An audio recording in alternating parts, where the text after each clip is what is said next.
Hello, Facebook.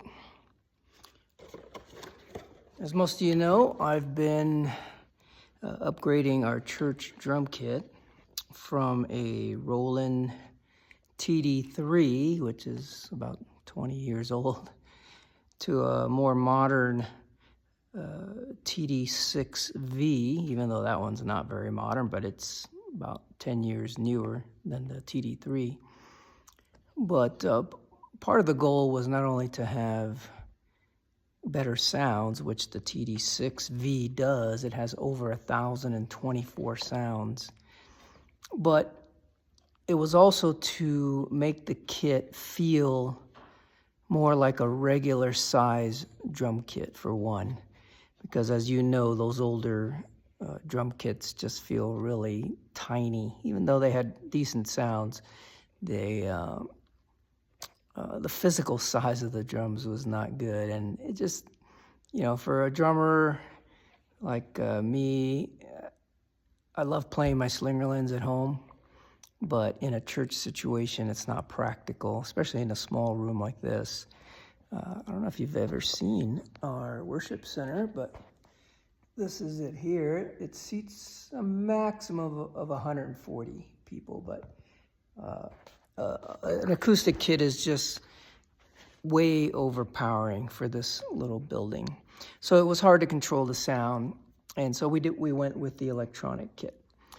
Now, that being said, I've made some upgrades, and I can show you those, which there's other videos that explain all this, but let me show you what we've done so far. Okay, so the first step was to get rid of the rubber snare. And we installed this Pearl acoustic snare. Not sure, let me see if I can focus on here. But it's no longer functions as an acoustic snare. Let me turn the module off for a second, or turn the volume down. It is an electronic snare in which I put a electronic trigger inside of it, and you might be able to see it. But look at some of the previous videos, you'll see. And then it basically has no bottom head, so there's no need to have a regular bottom head, because the sound is not coming from the drum anymore. This is a 2-ply mesh head made by Dolby Drums. You can find those on eBay. So that was like phase one, and that was incredible because now you have a regular 14-inch size drum here. That's cool. And then the second thing I did was we went with this TD6V module. And part of the reason is that I saw a video on YouTube where a guy had this particular module and loved it. All the sounds that he was getting out of it sounded really good. So I went ahead and pulled the trigger on that. It was a used one, and on eBay it was maybe, I don't even know if it was $100, honestly. But you get all the individual inputs like you did on the TD3, which is kind of nice. So it was plug and play here. So that was step number 2. Now, phase 3, I wanted to get a full-size kick drum because this is the original kick that the TD3 had. And as you can see, there's not a whole lot of beef to it, but it served its purpose. So here's what we replaced it with. We replaced it with the Pearl 22-inch kick drum that was actually mated with the snare drum. And let me show you how we did that.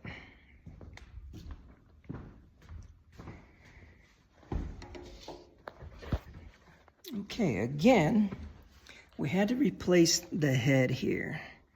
This is a mesh head. It's a Remo, what's it called?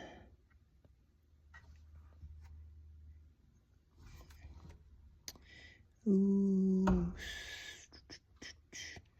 Can't quite make out the name. But it's a Remo mesh head made for drummers that live in apartments and things where noise is a problem. And so I replaced the original batter head, and then I bought this little kick pad here so it doesn't tear the head up. And they say if you're going to use a mesh head, you should always have a kick pad. And then we use the felt beater. Let's see if you can see that. That came with the pedal. Okay. And then there's no blankets or pillows inside. And I still have the original front head. And here's what it sounds like without the electronics turned on. It barely makes any noise at all. I'm sorry for the lack of video skills here. Oh, I forgot to mention this, but in order to prepare the TD3 kit for the larger bass drum head, I had to buy these Gibraltar extended rack poles or piping. These are 3-foot curved pipes, and they fit right into the roll-in brackets.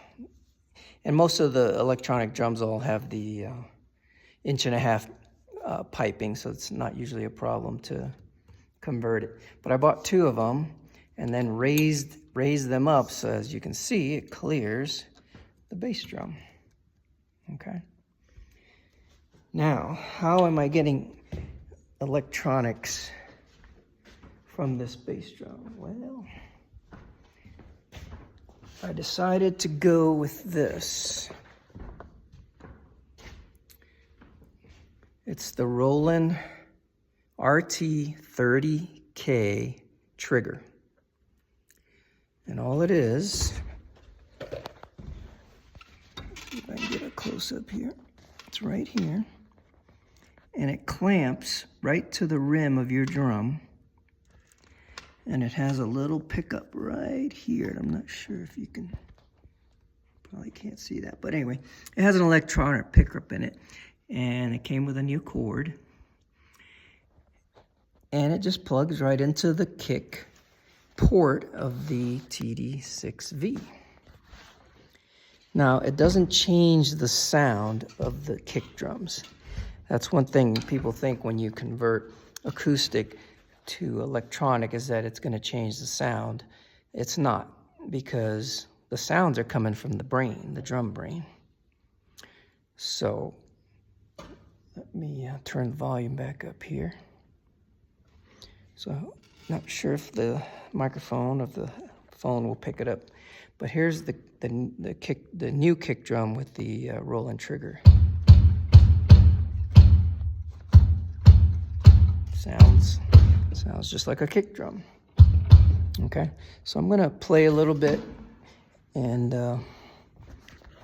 hopefully you can see how well this thing has been working out for us.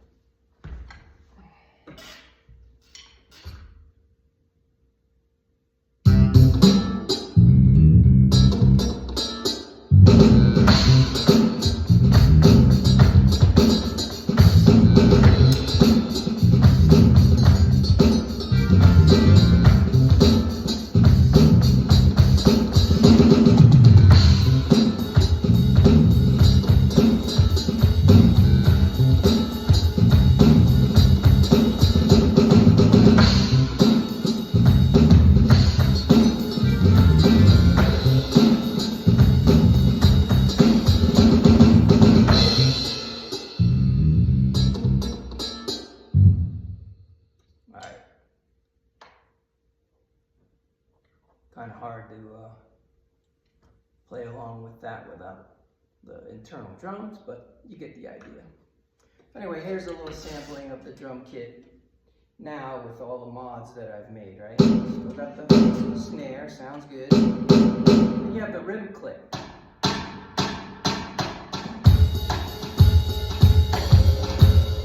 of course, kick drum, sounds good. And then the toms.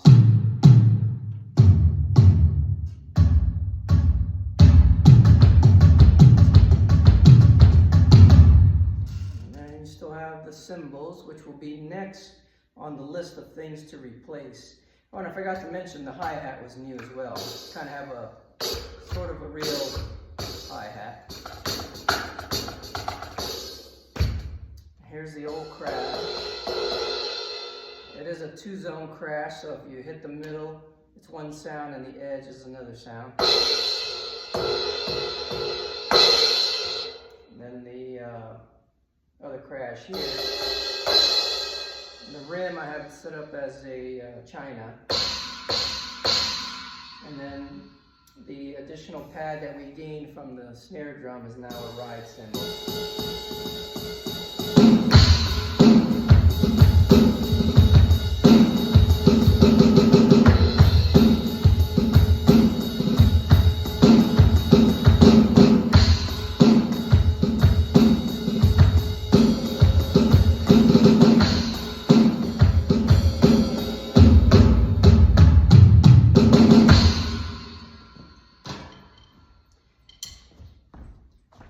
So there you have it. Those are the updates so far.